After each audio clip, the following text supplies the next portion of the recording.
Please check out the Night Dreams Talk Radio website at www.nightdreamstalkradio.com. Also, if you want to keep our show free of advertising, just hit the donate button. Give $1 or $2. Remember, all prior shows are always free to listen to. We at Night Dreams Talk Radio thank you for your support. Yes, we do. And thank you very much for tuning in to the Paranormal Lawyer right here on Night Dreams Talk Radio. And, of course, this is Michael W. Hall. And we are, we have a show for you tonight. This is kind of like just before the holidays when you're out there running around doing all your shopping and fighting those crowds, which they are out in droves this year, if you haven't noticed. It is crazy out there trying to shop and even get around on the roads nowadays. Man, I don't know how those truckers do it out there. Those guys have got to go crazy this time of year, being on the highways and byways, trying to get around and do their normal jobs when everybody else is like hogging the roads as well. But we have got a great show scheduled for you, so I want you to kick back and relax and just enjoy yourselves tonight. Grab yourself a nice hot toddy or a cold drink, either way. And I am going to have our buddy Vince Inzuza come on very shortly here, and we're going to start the show off with some of the weird and wonderful news reports that have been happening around the country, and Vince posts periodically on Pacific North Weird. And then, of course, we are going to have, as our main guest tonight, Chaz Van Heyden. And this guy is really well versed in the whole Ancient Alien and Zecharia Sitchin and some new technology updates that you're going to want to know about too, with this 5th generation of telephone service and Wi-Fi that's coming into every nook and cranny of your existence. That's for sure. So I think what we'll do is start initially with Vince and see how you're doing out there, buddy. Are you there? Hey, Michael, I'm right here. Nice. Well, Vince, boy, you had an interesting report last week. You were out and about on the road, and I know that you're doing the same right now. So tell us where you're at and what the heck is going on. Well, I've been spending the weekend in Seattle, Washington, and recently picked up a handy little book on all of the strange legends and ghost stories of the Pike Place Market. Oh, very nice. The Pike Place Market, if people don't realize, is right there on the waterfront in Seattle, and it is it's like the old fish market. It's just historic. And it, by the way, Vince, does Pike Place have any connection with underground Seattle at all? Underground Seattle, to my knowledge, like those tours happen more in the Pioneer Square area. There is a lot of underground activity at the Pike Place Market, but normally when we say underground Seattle, we're talking about Pioneer Square. Yeah. Okay. Well, so you've been researching Pike Place Market. That is kind of a scary part of town. So tell us what you're finding out. Well, I this morning I picked out a few ghost stories and weird things I found in this book, and I spent the day down at Pike Place Market with my girlfriend Sabrina, and we explored some of these weird tales and strange areas. One particular story which I found very fascinating was the Pike Place Market's connection with one of Seattle's very first serial killers, Dr. Linda Hazard. She is of Starvation Heights fame. Basically, Linda Hazard was a quack doctor back in the early 20th century, and she was convinced that she could cure almost any illness through starvation. So she would get a bunch of rich people to, give her lots of money. They would show up, and she would basically starve them for months at a time, and many of them died. Oh my goodness!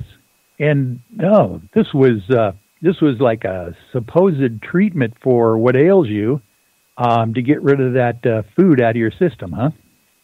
Right, and all the toxins and everything. It was kind of a weird health trend back in the day, and she was at the forefront of it.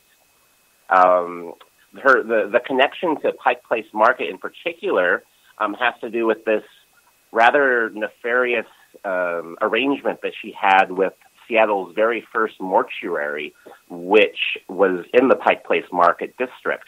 The building where the mortuary existed still stands, and it's full of office spaces and Irish pubs and just all kinds of eateries and everything. But basically what would happen is the owners of the mortuary would help her cover up certain deaths. Like a wealthy client would die, and then the mortuary would cremate the body, before anyone could really figure out what happened. In one instance, the family of a wealthy person who had died, they had lived on the East Coast, and they're wondering what had happened to their daughter. So, they travel to Seattle, and rather than show the body of a starved person who weighs, under 50 pounds, the mortuary would give them a fake cadaver. Like, hey, this is your daughter, and, that was kind of the beginning of her undoing. But the ghost stories that we found that happen inside of this former mortuary are just terrifying. Reports of the bottom halves of human beings, running across rooms. One employee of a bar there said he saw what he described as the Legion of the Dead, where there's a huge crowd of different people from different eras and races, all kind of floating through walls and stuff. Chairs levitating. Just a very terrifying place. Oh my goodness! Yeah. Any old pirates running around Pike Place Market, do you think? I haven't heard of any pirates yet, but it wouldn't really surprise me. I mean, certainly a lot of sailors. Yeah. You would think that being a port community, and basically tell people a little bit about Pike Place, what it looks like, and what it used to be used for back when it was a public market. Well, Pike Place Market is one of the most energetic, bustling areas of Seattle. There's 4 or 5 different levels to it. You find some of the quirkiest, most interesting stuff there. The main level, you mainly find a lot of produce, flowers, interesting restaurants. It's the home of the famous flying fish, the yes. market, where you order a salmon, and then they yell salmon, and then the boys throw a fish, and it's a spectacle. It's great. It is. You can find a shop in there. They literally those fishmongers down there, the guys who have the fish shops, throw these 2-3 foot long salmons 30 feet in the air to their buddies on the other end of the corridor, and they catch them in newsprint newspaper, so they don't slide out of their hands in midair.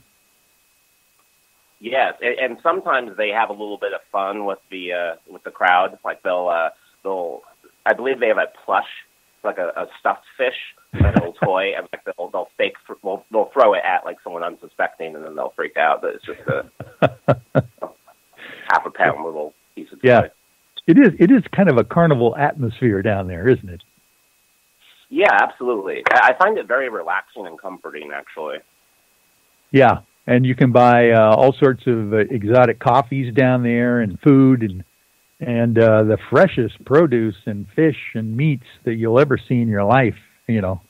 Eggs as well. All the farmers come and sell their wares there at Pike Place Market.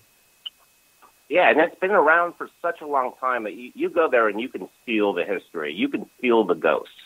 Like there's this residual energy there. Yeah. It makes sense to me that people remain there. Yeah. Yeah, wouldn't that be interesting to haunt Pike Place Market, over the centuries and see the various other ghosts that join you periodically as the younger ghosts show up. That would be quite a fascinating community down there. Oh, I can think of a lot worse places to haunt. Yeah, you're right. There you go. Well, so tell us what else is going on out there. Well, one really interesting thing we discovered is this piece of public art that I had never known existed until I found this book. Down on Western Avenue, below the market, there's this little sculpture called the Point Sculpture. It has three sides that meet, forming a point. And the story goes is that it represents the cross-section of three ley lines that exist in Seattle. Oh, and interesting. From what I've learned, Seattle is actually the very first city in the United States to make a map of its ley lines. Oh my gosh, interesting. So this is something that would be embedded in the ground that you could watch, or is this like a 3D sculpture?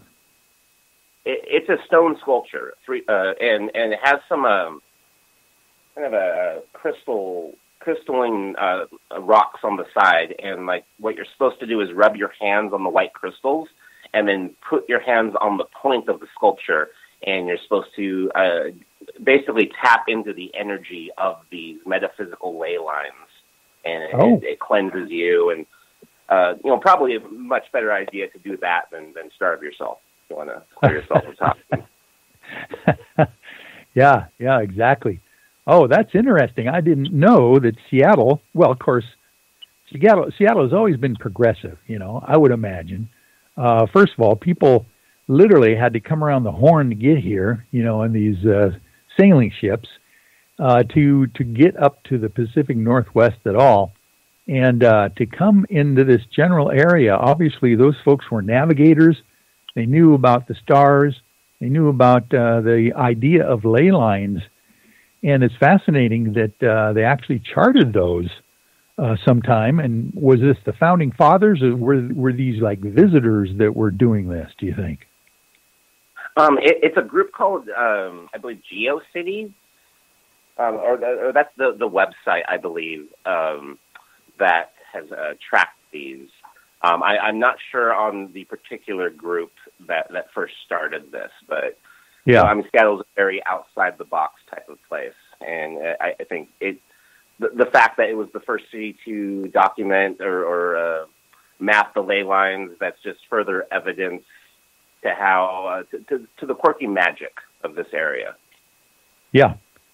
Well, interesting, definitely, and that kind of makes it fun to think that we're living in a vortex of ley lines right here in the Seattle area. So maybe that's why all the creativity is going on around here as well, with the .com, everything. Yeah, and there's a reason why it's the Pacific Northwest. A lot of strange things happen in this area.